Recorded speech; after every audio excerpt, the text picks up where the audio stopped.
The day her husband stood up at their anniversary dinner, in front of 47 people, her family, his co-workers, their neighbors, people she had known her whole life, and said, "I think we all know this marriage has run its course," she didn't scream. She didn't cry. She just set down her fork, looked him dead in the eyes, and said, very quietly, "Okay, Marcus." What he didn't know, what nobody at that table knew, was that 3 weeks before that dinner, she had already signed the papers. Not divorce papers. Something far more permanent than that.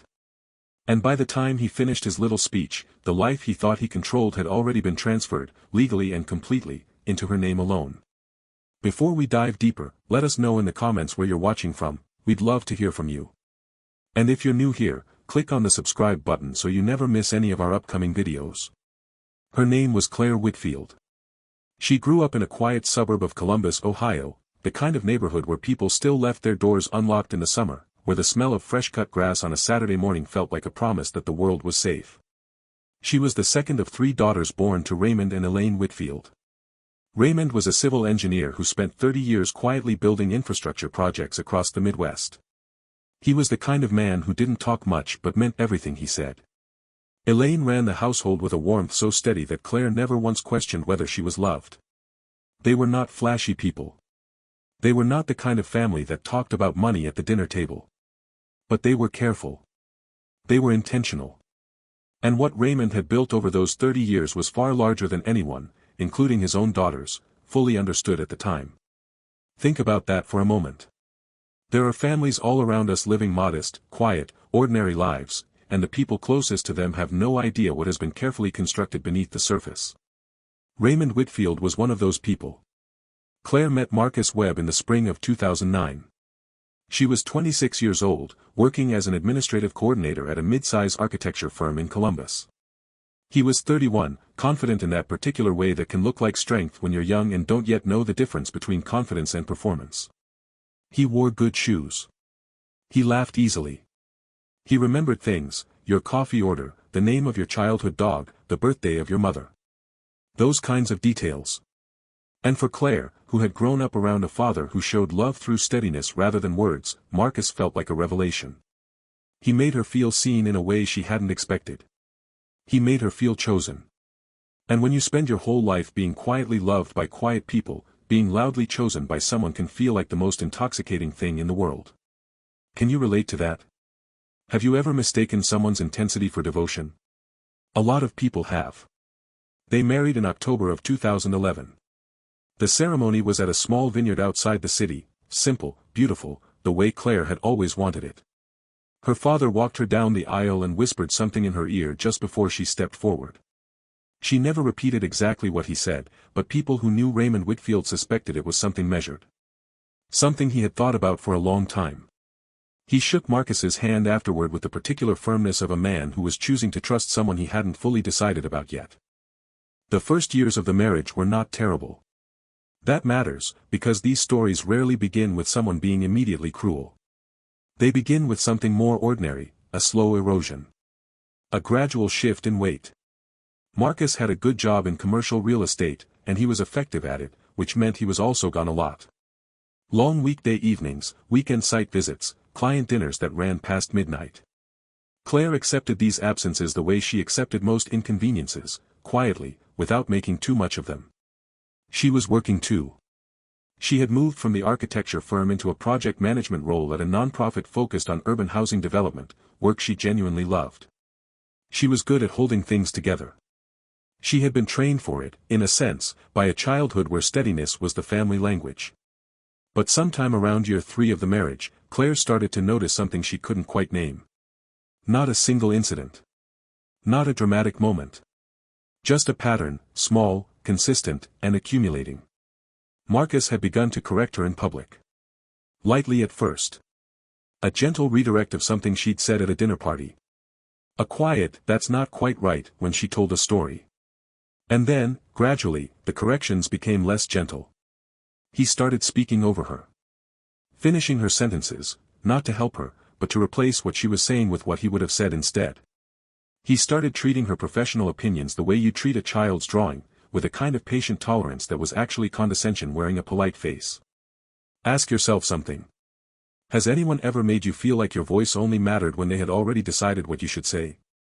Because that is one of the quietest forms of cruelty a person can experience. It doesn't leave a mark anyone can see. But it leaves something. By 2015, 4 years into the marriage, Claire's father Raymond had been diagnosed with a progressive lung condition, not from smoking, the doctors clarified, but from decades of exposure to industrial materials on construction sites.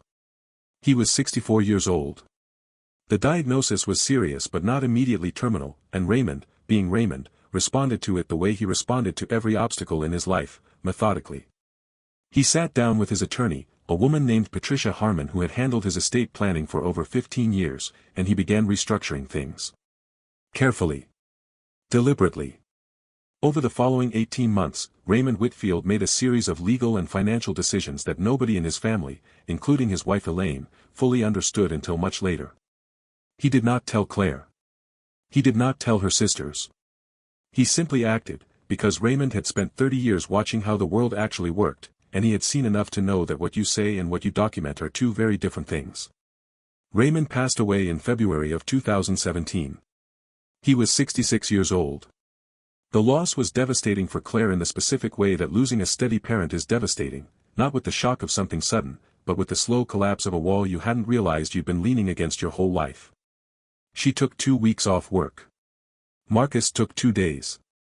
He came to the funeral, stood where he was supposed to stand, said what he was supposed to say. And then, within a week of Raymond's burial, he came home one evening and told Claire that he thought they should sell their house and use the equity to invest in a commercial property deal he was pursuing with 2 partners. He presented it as obvious. He presented it as already decided. He sat at the kitchen table with papers and a pen and the particular energy of a man who has already made up his mind and is simply waiting for the room to agree with him. Claire looked at the papers. She looked at her husband. She said, "I'll think about it." And Marcus, for just a moment, looked at her the way you look at something that has failed to operate correctly. That look. That fraction of a second. She filed it away somewhere deep and didn't speak of it again that evening. What happened at the reading of Raymond's will was not what anyone expected. Patricia Harmon, the estate attorney, conducted the session at her office in a conference room with cream-colored walls and a window that looked out onto a parking garage. Claire sat next to her mother. Her 2 sisters sat across from them. Marcus sat at the end of the table, slightly apart from everyone else, in the posture of a man who expects to be handed something. Patricia read through the preliminary items, a modest cash distribution to each daughter, the house to Elaine outright, personal items assigned according to a handwritten letter Raymond had attached to the will. And then Patricia paused, set down the page she had been reading, and said, "There is a second component to the estate which was structured separately and filed as a private trust in 2015. This portion of the estate was designated specifically for Claire and Whitfield, and the terms are not contingent on her marital status. In fact, there is a specific clause." Patricia looked up at Claire. "Your father was very deliberate about the language here. The trust is structured as a sole and separate asset, protected against marital claims under Ohio estate law. No portion of the trust or its income is accessible to, or considered a marital asset by, any current or future spouse." The room was quiet for exactly 4 seconds. Claire counted them. She felt, rather than heard, Marcus shift in his chair. The trust Raymond Whitfield had spent 18 months quietly constructing was valued at approximately $2.3 million, accumulated through decades of careful investment, deferred income, and partial ownership in 3 infrastructure projects that had appreciated significantly over the years. The family had never talked about money at the dinner table. But Raymond had spent 30 years thinking about it. Thinking about exactly this. Marcus did not explode in that conference room. He was too practiced for that. He shook Patricia's hand, he squeezed Claire's arm in the hallway, he said all the right things on the ride home. But Claire noticed his hands on the steering wheel. The grip. The whitening of his knuckles at the 10 and 2 position. She noticed it, and she said nothing, and she began, for the first time in years, to pay very careful attention. Here is what Claire learned over the next 8 months. She learned that the real estate deal Marcus had been pushing her to fund with their home equity, the one he presented with papers and a pen the week after her father died, had already been structured to channel profit primarily to his 2 partners. She learned this not from Marcus, but from a woman named Donna, who was married to one of those partners and who ran into Claire at a coffee shop on a Wednesday afternoon and said, without knowing she was saying anything revelatory, "I'm so glad Marcus got you to come around on the Hargrove project. Kyle says it's going to be a great year for all of them." Kyle. Her husband. One of Marcus's two partners. A great year. For all of them. Not for Claire. Not with Claire. For them. She learned, after that conversation, to read more carefully. She learned to ask questions she had never thought to ask before. She learned that a filing cabinet in Marcus's home office, the one he kept locked, held documents relating to accounts she had never been told about. She learned these things slowly, the way you learn you've been standing on ice that has been cracking beneath you for a very long time. And by the spring of 2019, she had learned enough. How would you feel if you discovered that the person sharing your bed and your life had been quietly positioning themselves to benefit from your grief? Take a moment with that. Because that is where Claire Whitfield was standing. She called Patricia Harmon. She explained what she had found, not emotionally, not with accusations, but with the quiet precision of someone who had learned to document things from watching her father. Patricia listened without interrupting. When Claire finished, Patricia was silent for a moment and then said, "Your father's attorney in 2015, that was me. And your father asked me one question when we structured the trust. He asked, is there any scenario in which Marcus can access this? And I told him no. And he said, good. I want you to know," he said it like he'd been waiting to say it. Claire did not cry on that phone call. She had done her crying, in private, in the months since Raymond had died, in the particular loneliness of a marriage that had stopped pretending to be equal. What she felt in that moment, instead, was something quieter and more durable. A kind of clarity. The kind that arrives not like a lightning strike but like sunrise, gradual, unstoppable, illuminating everything it touches. Over the following 3 months, she retained a divorce attorney named James Okafor, who had a reputation in Columbus for being precise, unhurried, and extraordinarily effective. She gathered documents. She established a separate account. She made no dramatic declarations. She did not change anything about her daily life that Marcus could observe. She came home at the same time. She cooked dinner on the nights she usually cooked.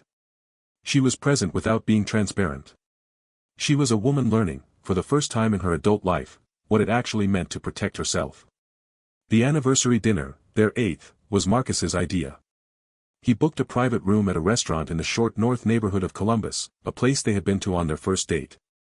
He invited 47 people. He had been planning something.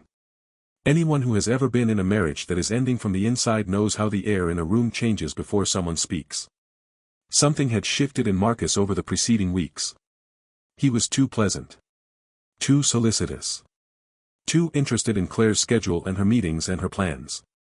The kind of interest that isn't curiosity but calculation. She could feel it. She went to the dinner anyway. She wore the blue dress she had bought herself in February, the one Marcus had never commented on. She sat at the head of the table next to her husband. She smiled at the people she loved and the people she had merely tolerated for 8 years. She lifted her glass of water and she waited. Marcus stood up. He tapped his fork against his glass. 47 people went quiet. And then, in the voice of a man who had rehearsed this, he said that he wanted to use this occasion, their 8th anniversary, to say some things that were difficult but necessary. That he and Claire had grown apart. That these things happen. That he thought it was time to acknowledge, in front of the people they loved, that their marriage had run its course. He was already thinking about the optics of the announcement. Already framing it as mutual, as adult, as civilized. Already constructing the narrative he would carry out of that room. Claire set her fork down carefully. She looked at him for a long moment. She said, "Okay, Marcus." Just those 2 words. Nothing more. And the room went completely, uncomfortably silent. Because everyone in that room had expected tears, or anger, or defense. No one had expected her to simply agree. No one had expected her to look that calm. Her friend Janet, who was seated 3 chairs away, said later that the expression on Claire's face in that moment was the most unsettling thing she had ever seen, not because it was cold, but because it was complete. Like someone closing a book they had already finished. What Marcus did not know, what no one at that table knew, except Claire, was that 3 weeks before that dinner, she had met with Patricia Harmon and James Okafor together. She had formally accepted the terms of her father's trust. She had finalized the restructuring of a second, smaller account she had quietly built from her own income over the preceding 2 years, an account Marcus had no legal claim to, because she had structured it correctly, the same way Raymond had taught her to think, even without ever explicitly teaching her. She had also, 3 weeks before that dinner, received a formal preliminary assessment from James Okafor confirming that the marital home, purchased in both names in 2013, had been consistently maintained and improved using funds that were disproportionately drawn from her income and from money she had inherited through a different, smaller provision in Raymond's estate. In a divorce proceeding, this documentation would matter a great deal. Marcus had planned that dinner thinking he was going to control the narrative of the end of this marriage. He had planned it thinking he could announce the collapse on his terms, with witnesses, in a way that set him up as the reasonable one, the adult, the one who had the courage to finally say what needed to be said. He had planned it thinking she would fall apart, and that in her falling apart, he would look like the calm one.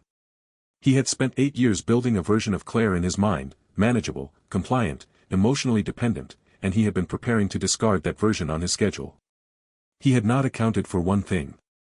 He had not accounted for the fact that the real Claire Whitfield had spent the last 18 months paying very careful attention. And that the real Claire Whitfield was Raymond Whitfield's daughter. The divorce proceedings lasted 7 months. They were not dramatic in the courtroom sense, there were no explosive revelations in front of a judge, no tearful testimony, no moment where a lawyer slammed a document on a table and the room gasped. What there was, instead, was documentation. Quiet, thorough, overwhelming documentation. James Okafor was, as advertised, precise and unhurried. He presented the financial history of the marriage with the same methodical calm that Raymond Whitfield had brought to 30 years of engineering. He demonstrated, clearly and completely, the disproportionate financial contribution Claire had made to the household. He demonstrated the separate trust, untouchable, exactly as Raymond had intended. He demonstrated the account Marcus had kept without Claire's knowledge. And then he introduced something that Marcus had not expected anyone to find, because he had structured it to be found only if someone looked very carefully. A subsidiary LLC, registered in a name that was not Marcus's own, but connected to him through a second-tier filing that became visible only when cross-referenced against his tax records. The LLC had received funds. The funds were traceable. The source of the funds was relevant to the question of marital assets. Marcus's attorney asked for additional time. James Okafor said they were welcome to take the time. He had already prepared the full filing. Here is the second thing that nobody at that anniversary dinner knew. Raymond Whitfield had not only structured the trust. He had also, in 2015, hired a private financial investigator, a man he found through a contact in his professional network, and asked him to do a quiet background review of Marcus Webb's financial history. Raymond had never told Claire this. He had never told Elaine. But the findings of that review were filed with Patricia Harmon in a sealed document, with instructions that it was to be handed to Claire if she ever initiated divorce proceedings. When Patricia handed Claire the envelope at their three-way meeting 3 weeks before the anniversary dinner, Claire sat with it in her hands for a moment before opening it. Inside were 11 pages. She read them once. She folded them carefully. She placed them back in the envelope. She looked at Patricia and said, "Did my dad know all of this when he walked me down the aisle?" Patricia said, "He suspected enough." Claire looked at the window for a long moment. She said, "He still walked me down the aisle." Patricia said quietly, "He loved you more than he trusted his own suspicions. He wanted to be wrong. There is a grief in being loved that well." Claire carried it all the way through the next 7 months, like a stone she had agreed to carry because it was the last thing her father had given her. The divorce was finalized on a Thursday in March 2020. Claire received the marital home, which she subsequently sold, not because she needed to, but because she wanted to. She had already found a smaller place, a 2-bedroom apartment in the Italian Village neighborhood of Columbus, with high ceilings and original hardwood floors and a window in the kitchen that faced east, so she got the morning light while she drank her coffee. She had already accepted a new position, Director of Community Development at a nonprofit housing organization, a role that came with more responsibility and more alignment with the work she had spent years quietly learning how to do. She had already called each of her sisters.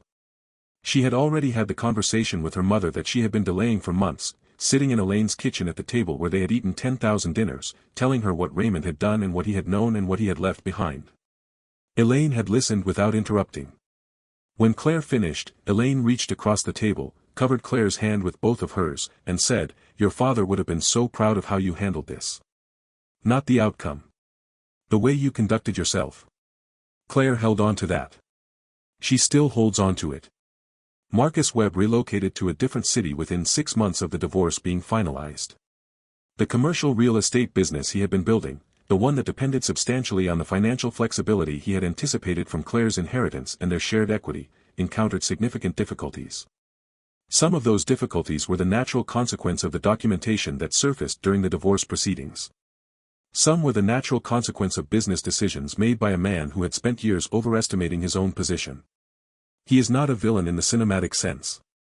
He is something more ordinary and, in some ways, more dispiriting, a man who confused access to someone else's steadiness for his own strength, and discovered, too late, that the foundation he had been building on belonged entirely to someone else. Raymond Whitfield spent 30 years building things that would outlast him. Not out of suspicion, though he had his suspicions, but out of love.